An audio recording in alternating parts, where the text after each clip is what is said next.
இப்போ அவங்க 4 பேரும் கப்பலில் போகிறாங்க. அப்போது ஒரு ரொம்ப அதிகமான ஒரு சூறைக்காற்று, ஒரு சுனாமி எல்லாம் மொத்தமாக சேர்ந்து அவங்க கப்பலை தாக்குது. அவங்க போயிட்டு இருக்கும்போது அவங்களுடைய கப்பல் உடஞ்சி அந்த கப்பலுக்குள்ளே தண்ணி வர ஆரம்பிச்சிருச்சு. அப்படி தண்ணி வரும்போது ரொம்ப பெரிய சூறாவளினாலையும் பெரிய காற்றழுத்தாழ்வுனாலையும் அந்த கப்பல் கவுந்துருது. அப்படி கப்பல் கவுந்த உடனே அவங்க எல்லாருமே ஒரு தீவில் போய் மாட்டிக்கிறாங்க. அப்போ எல்லோரும் கண்ணு முழிச்சு பார்த்தா அவங்க ஒரு தீவில் இருக்காங்க. அப்போது நான்சி எல்லாரையும் பார்த்து கேட்குறா, நாம் இப்போ எங்கே இருக்கோம் அப்படின்னு சொல்லி எல்லாரையும் பார்த்து கேட்குறா.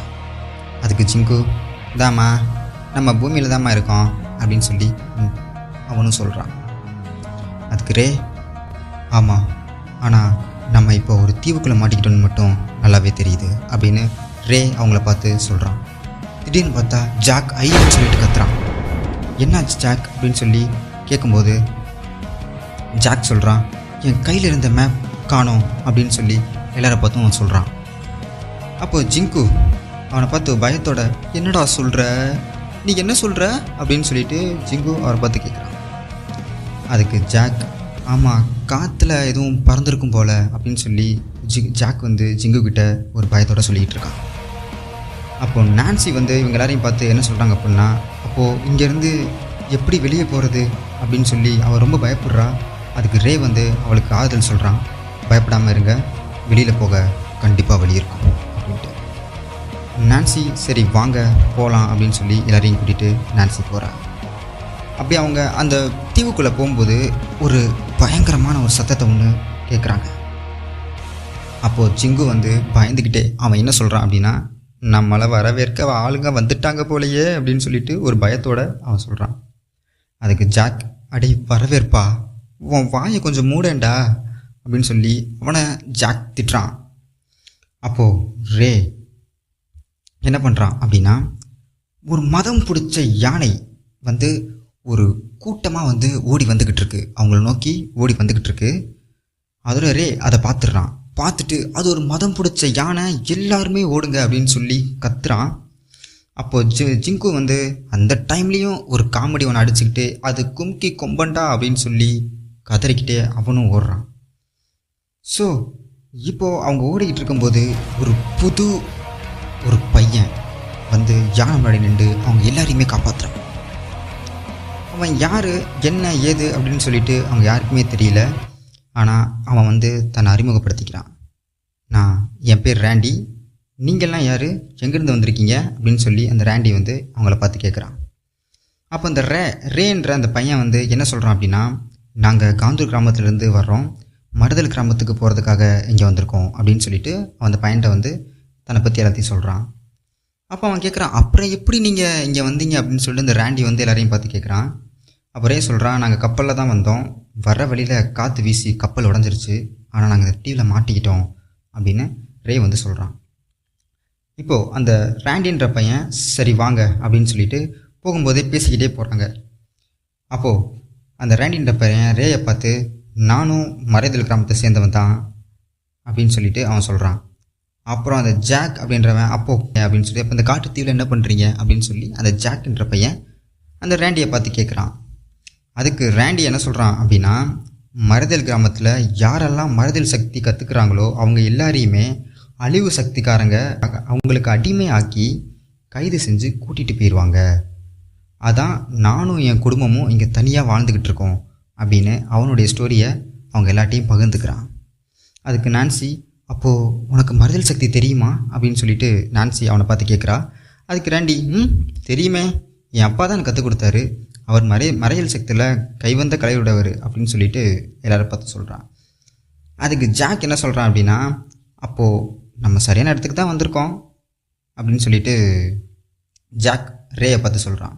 அதுக்கு ரே, என்ன சொல்கிற ஜாக் அப்படின்னு சொன்ன உடனே ஜாக் என்ன சொல்கிறான் அப்படின்னா, ஆமாம் ரே, இவரால் நீ மறையல் சக்தி கற்றுக்க முடியும்ல அப்படின்னு சொல்லிட்டு ஜாக் சொல்கிறான்.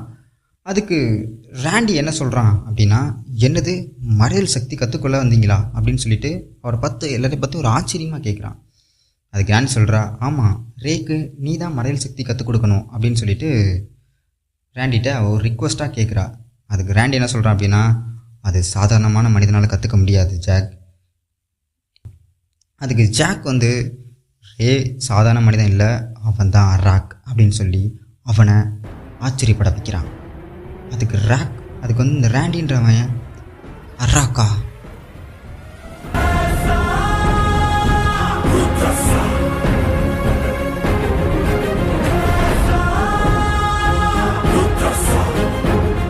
அப்படின்னு சொல்லி அவங்கக்கிட்ட எல்லாத்தையும் சொல்கிறான்.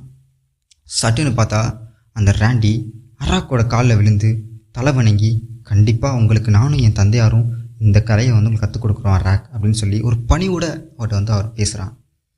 அதே மாதிரி எல்லாரையுமே வந்து அவங்க வீட்டுக்கு கூட்டிகிட்டு போகிறான். வீட்டுக்கு கூட்டிகிட்டு போய் அவங்க அப்பா அம்மாட்ட நடந்த விஷயம் எல்லாத்தையுமே சொல்கிறான்.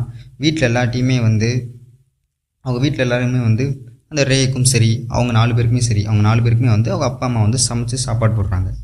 அப்போது இந்த ரேண்டியோட அப்பா வந்து இவருக்கு பயிற்சி கொடுக்குறாரு, இந்த ரேக்கு வந்து பயிற்சி கொடுக்குறாரு. நான்சியும் சரி நம்ம ஜாக்கும் சரி அவங்களுக்கு தெரிஞ்ச பயிற்சிகளாக வந்து எடுத்துக்கிட்டு இருக்காங்க. நம்மால் ஜிங்கு வந்து எந்த ஒரு பயிற்சியும் எடுக்கலை, சாப்பிட்றது தூங்குறதுமா இருக்கார். அப்போது இந்த ரேன்றவன் என்ன பண்ணுறான் அப்படின்னா, அவனுக்கு உருவம் மாற்றும் சக்தி ஆல்ரெடி இருக்கும். ஸோ அந்த மறைதல் சக்தியை வந்து இவங்கிட்ட வந்து பயன்படுத்தி பார்ப்போம் அப்படின்னு சொல்லிட்டு என்ன பண்ணுறான் அப்படின்னா, அவங்ககிட்ட வந்து சட்டுன்னு இன்விசிபிளாக வந்து மறைஞ்சு போயிடுறான். அப்போ டக்குன்னு ஜிங்கு பயந்து ஐயோ பேய்ன்னு சொல்லி தலை தெறிக்க ஓடுறான்.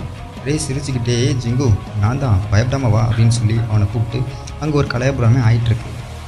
அப்போது இவங்க எல்லோரும் சரி ஓகே, நம்ம வந்து ரொம்ப நாள் வந்து நம்ம பயிற்சி எடுத்துட்டோம், கொஞ்சம் களைப்பாடுறதுக்காக போய் காட்டை போய் சுற்றி பார்த்துட்டு வருவோம்னு சொல்லிட்டு எல்லோரும் காட்டை சுற்றி பார்க்க போகிறாங்க.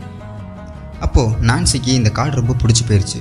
எல்லாரையும் பார்த்து சொல்கிறான், இங்கே பாருங்கள் இந்த காடு ரொம்ப அழகாக இருக்குல்ல அப்படின்னு சொல்கிறான். ஆனால் ராண்டி சொல்கிறான், ஆமாம் எவ்வளோ அழகாக இருக்கோ அவ்வளோ ஆபத்தானது இந்த காடு அப்படின்னு சொல்லி அவங்கள்ட்ட சொல்லி ஒரு பயத்தை பயமுறுத்துறான். அதுக்கு நம்ம ஜிங்கு அந்த மனசுக்குள்ளேயே புலம்பிட்டு வரான். ஆமாம் அந்த கும்கி கொம்பன்னு வரும்போதே நான் நினச்சேன் அப்படின்னு சொல்லி மனசுக்குள்ளேயே வாய்க்குள்ளேயே முன்முத்துக்கிட்டே அவனும் வந்துக்கிட்டு இருக்கான். ரே சொல்கிறான், ஒவ்வொரு அடியும் கவனமாக வைங்க, பார்த்து நடங்க அப்படின்னு அவங்க எல்லார்ட்டையுமே வந்து ஒரு ஆலோசனை ஒன்று கொடுத்துக்கிட்டு வந்துக்கிட்டு இருக்கான். ஜிங்கு டக்குன்னு பார்த்தா ஒரு குழிக்குள்ளே விழுந்துட்டு காப்பாற்றுங்கன்னு சொல்லி கத்த ஆரம்பிக்கிறான். எல்லாரும் திரும்பி பார்க்குறாங்க, ஆனால் ஜிங்கு எங்கேயுமே இல்லை. ஆனால் ஜிங்கோட குரல் மட்டும் கேட்குது. அதுக்கு ஜாக் என்ன சொல்கிறான்னா, ஜிங்கோட குரல் மட்டும் கேட்குது, ஜிங்கு எங்கே போனான்னு தெரியல அப்படின்னு சொல்கிறான். அப்போது ரே ஜிங்கு ஏதோ ஒரு ஆபத்தில் மாட்டிக்கிட்டான் அப்படின்றது ரேக்கு புரியுது. அப்போது ரே எல்லாரையும் பார்த்து சொல்கிறான், ரேண்டி நீ ஜாக் நான்சியை கூட்டிகிட்டு போ, நான் ஜிங்கோ காப்பாற்றி கூட்டிகிட்டு வரேன் அப்படின்னு சொல்லி அவங்க எல்லாரையும் அனுப்பி வைக்கிறான். நான்சி சொல்கிறா, இல்லை நாங்கள் உன்னை விட்டு போக மாட்டோம், நாங்களும் வர்றோம் அப்படின்னு சொல்கிறான். ரேண்டியும் ஆமாம் நாங்களும் உன்னை விட்டு போக மாட்டோம், நாங்களும் வந்து உன்னை ஹெல்ப் பண்ணுறோம் அப்படின்னு சொல்லும்போது ரே சொல்கிறான், இல்லை நீங்கள் போங்க, நான் ஜிங்குவை கூட்டிகிட்டு வர்றேன் அப்படின்னு சொல்லிட்டு ஜிங்குவை காப்பாற்ற அவன் ஓடுறான்.